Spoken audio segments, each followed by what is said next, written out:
भावनात्मक बुद्धिमत्ता, जिसे ईआई के रूप में जाना जाता है, एक अद्भुत क्षमता है जो रिश्तों को गहराई और स्थायित्व देती है। यह सिर्फ अपनी भावनाओं को समझने में नहीं, बल्कि दूसरों की भावनाओं को पहचानने और उनकी प्रतिक्रिया करने में भी सक्षम बनाती है।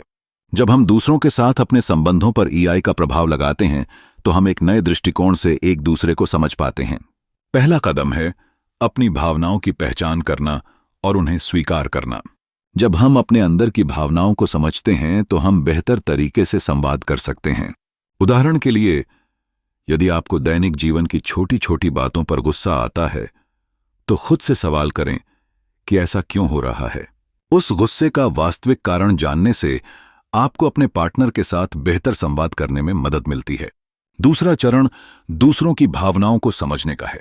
हम अपने पार्टनर की स्थिति और भावनाओं का सम्मान कर सकते हैं। इससे न सिर्फ संचार में सुधार होता है, बल्कि आपका रिश्ता एक मजबूत बंधन में बदलता है। उदाहरण के लिए, यदि आपका साथी तनाव में है, तो उनकी मदद करने की बजाय उनकी प्रतिक्रिया पर सवाल उठाने के बजाय उन्हें सुनना और उनके अनुभवों को समझना अधिक महत्वपूर्ण है। इसके बाद अपनी भावनाओं को व्यक्त करने का समय आता है। यह आवश्यक है कि आप अपनी भावनाओं को ईमानदारी और स्पष्टता के साथ साझा करें। जब आप अपने पार्टनर के साथ अपनी भावनाओं की खुलकर बातचीत करते हैं, तो यह एक विश्वास की भावना पैदा करता है। यह न केवल समाधान खोजने में सहायक हो सकता है, बल्कि रिश्ते में मेलजोल बढ़ाने का भी कार्य करता है। अंत में, भावनात्मक बुद्धिमत्ता में सहानुभूति का एक महत्वपूर्ण स्थान है। एक सच्चे रिश्ते में जब हम अपने पार्टनर की नज़र से चीज़ों को देखते हैं, तो हम उनके दृष्टिकोण को समझ पाते हैं। यह दृष्टिकोण न केवल आपको एक दूसरे के करीब लाता है, बल्कि आपके रिश्ते को और मजबूत और संतोषजनक भी बनाता है।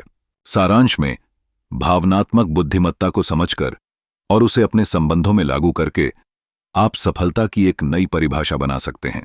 भावनाओं के यह बुनियादी पहलू ही आपके रिश्तों को स्थायित्व और गहराई देने में मदद करते हैं।